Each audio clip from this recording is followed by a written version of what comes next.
अब मैं अपने बाबूजी अर्थात स्वर्गीय गणेश तिवारी की जुबानी तिवारी वंश के इतिहास को अपनी जुबान में सुनाऊंगा।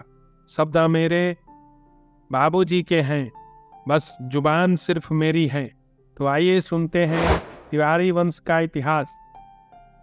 दिया ग्राम के तिवारी वंश का इतिहास। मेरे बाबूजी स्वर्गीय गणेश तिवारी के पूर्वज जो तिवारी कहे जाते थे, चट्टू ग्राम के निवासी थे। पूर्व काल का चट्टू सिंध नदी के तट पर बसा था, जो अब पाकिस्तान के क्षेत्र में स्थित है। वहां से मेरे पूर्वज फर्रुखाबाद अर्थात कन्नौज उत्तर प्रदेश में आकर बस गए।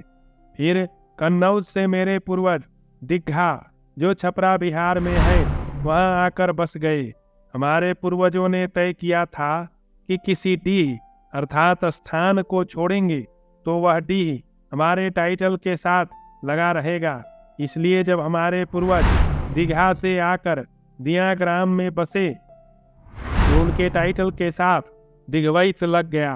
गंगा के तट पर बसने वाले सांडिल्य गोत्रीय ब्राह्मण दिग्वैत कहलाते हैं। दूसरी बात स्मरणीय है कि परशुराम जी ने पूरी पृथ्वी को कश्यप ऋषि को दान कर दिया था। कश्यप जी बक्सर में ही अवतरित हुए थे। यहीं पर वामन भगवान पुत्र रूप में प्रकट हुए थे। कन्नौज के हर्षु पंडित और उनका पुत्र ये दोनों महान बलवान कान्यकुब्ज गोत्रीय ब्राह्मण थे। उन्होंने ही महर्षि कश्यप से संपूर्ण पृथ्वी दान में ग्रहण कर लिया और जहां तहां सर्वत्र ब्राह्मणों को राजा रूप में बसाना शुरू किया। महर्षि कश्यप ने हर्षु पंडित को सावधान कर दिया था कि पृथ्वी के शासन में त्रुटि होने पर परशुराम जी क्रोधित होकर पुनः राजाओं का नाश कर देंगे। इसलिए हर्षु पंडित ने 1 वर्ष का एक अनुष्ठान ठाना जो कन्नौज से महेंद्रगिरी पर्वत तक विस्तृत था। इस उत्सव में जगह जगह परशुराम जी के पूजन का बृहत आयोजन किया गया।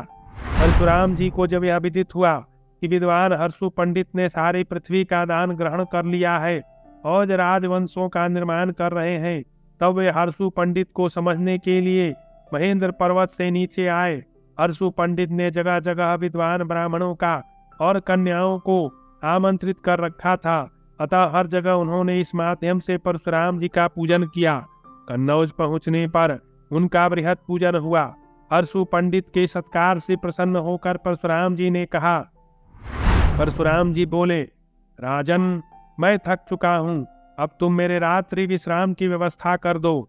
तब हर्षु पंडित माथे पर अंजलि बांधकर परशुराम जी के चरणों में झुक गए और विद्वतापूर्ण शब्दों में उनका सम्मान करते हुए कहा। हर्षु पंडित बोले, महान तपोधन परशुराम जी, आपने पृथ्वी का दान कर दिया है, अतः दान की हुई पृथ्वी पर विश्राम करना आपके लिए उचित नहीं। यह सुनकर परशुराम जी कुपित हो गए। उनका विष्णु भगवान का दिया हुआ धनुष तड़ा कर चढ़ गया और सा काटने के लिए उछलने लगा। परंतु महर्षि परशुराम ने हर्षु पंडित का आदर करते हुए दक्षिण दिशा में चले गए और समुद्र से उन्होंने गंभीर शब्दों में कहा। परशुराम जी बोले, पवित्र जल निधि, मेरे लिए जितनी अभिष्ट भूमि की आवश्यकता है आप तत्काल उतनी भूमि छोड़ दें। अतः समुद्र ने कुछ भूमि प्रदेश को छोड़ दिया। परशुराम जी ने उस प्रदेश को बसने लायक बनाया और गंगा तट पर ब्राह्मणों को बसाना शुरू किया, जो आज केरल के प्रदेश के नाम से जाना जाता है। समुद्र की जहाँ तहाँ दलदल भूमि रह गई थी, उस पर सर्पों ने मनुष्यों को काटना शुरू किया, अतः लोगों ने पलायन शुरू किया। तब परशुराम जी ने लोगों के भागने का कारण ध्यान से यह जान लिया कि तक्षक के काटने से लोग भयभीत हैं। अतः परशुराम जी ने नागदेव का पूजन कर उन्हें संतुष्ट किया। परशुराम जी ने सारे ब्राह्मणों को आदेश दिया कि वे अपने घर में दूध लावा चढ़ाकर नागदेव की पूजा करें। इसलिए खाट और चौकी पर सोए हुए ब्राह्मण को सर्प आज भी नहीं काटता।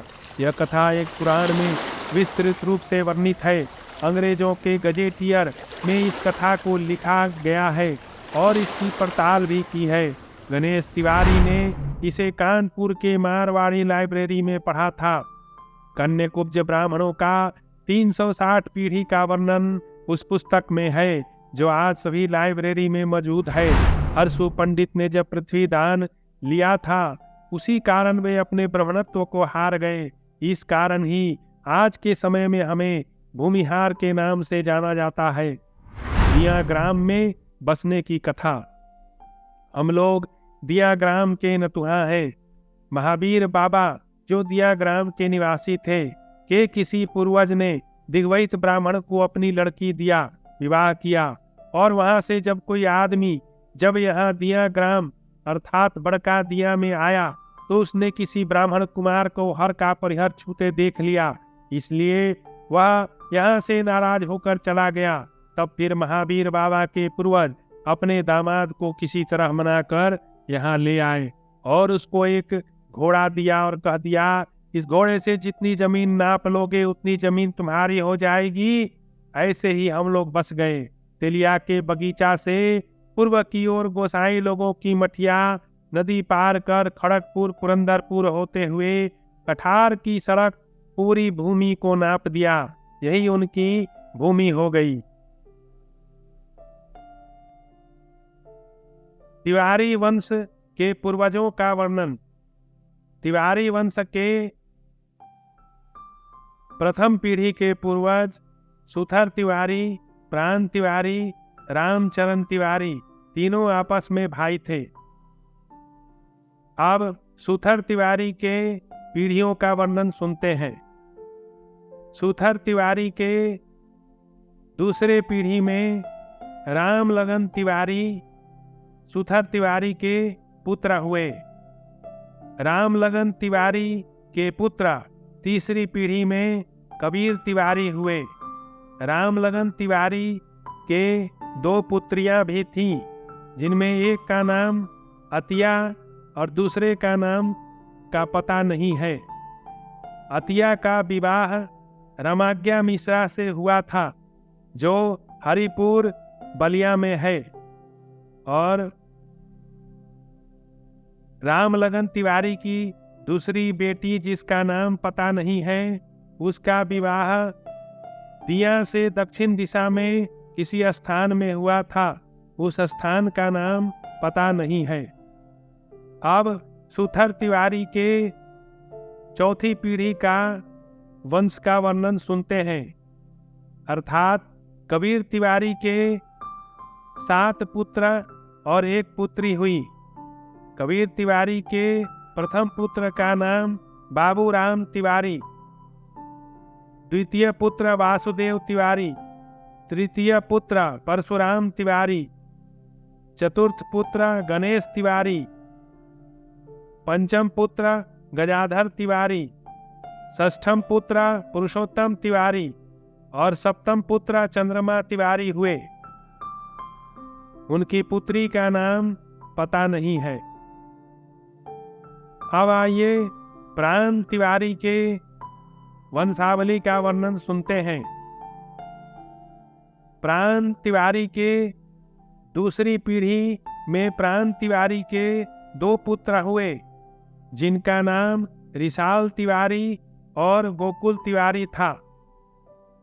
रिसाल तिवारी के तीसरी पीढ़ी में उनके 2 पुत्र हुए, निहोरा तिवारी, रामजतन तिवारी। निहोरा तिवारी के पुत्र चंद्रदेव तिवारी प्राण तिवारी के चौथी पीढ़ी के संतान थे। चंद्रदेव तिवारी के बाद वाली 5वीं पीढ़ी में सिमुनी आदि आते हैं। रिसाल तिवारी के ही रामजतन तिवारी तीसरी पीढ़ी के संतान थे और रामजतन तिवारी के पुत्र धनपत तिवारी प्राण तिवारी के चौथी पीढ़ी के संतान थे और धनपत तिवारी के ही खानदान में भूरा आदि हुए। अब प्राण तिवारी के द्वितीय पीढ़ी के उनके पुत्र गोकुल तिवारी के वंशावली के बारे में जानने का प्रयास करते हैं। गोकुल तिवारी के तीसरी पीढ़ी में उनके 2 पुत्र दुलार तिवारी और सिंहासन तिवारी हुए। दुलार तिवारी के पुत्र के बारे में पता नहीं है और सिंहासन तिवारी की भी अगली पीढ़ी के बारे में पता नहीं है। अब रामचरण तिवारी के वंशावली को देखते हैं। रामचरण तिवारी के दूसरे पीढ़ी में उनके 5 पुत्र हुए। महेश तिवारी, बलदेव तिवारी, ब्रिजमोहन तिवारी, अरखू तिवारी। अब रामचरण तिवारी के दूसरे पीढ़ी के पुत्र महेश तिवारी के वंशावली को देखते हैं। महेश तिवारी के तीसरी पीढ़ी में उनके 2 पुत्र हुए, शिवपूजन तिवारी और श्री तिवारी। शिवपूजन तिवारी की बाद वाली पीढ़ी का पता नहीं।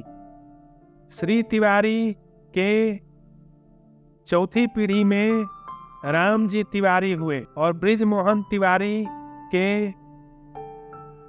3 पुत्र हुए, रूपा तिवारी, नगीना तिवारी, गणपत तिवारी। ये तीसरी पीढ़ी के संतान थे। हरखू तिवारी के पुत्र विंध्याचल तिवारी और राम प्रसाद तिवारी हुए, जो रामचरण तिवारी के तीसरी पीढ़ी के संतान थे। बलदेव तिवारी रामचरण तिवारी के दूसरे पीढ़ी के संतान थे। बलदेव तिवारी के बहुत सारे पुत्र हुए। इन तीसरी पीढ़ी के पुत्रों में जटाधारी तिवारी, राजा राम तिवारी, बबुआ राम तिवारी, बचा राम तिवारी और प्रसादी तिवारी आदि हुए।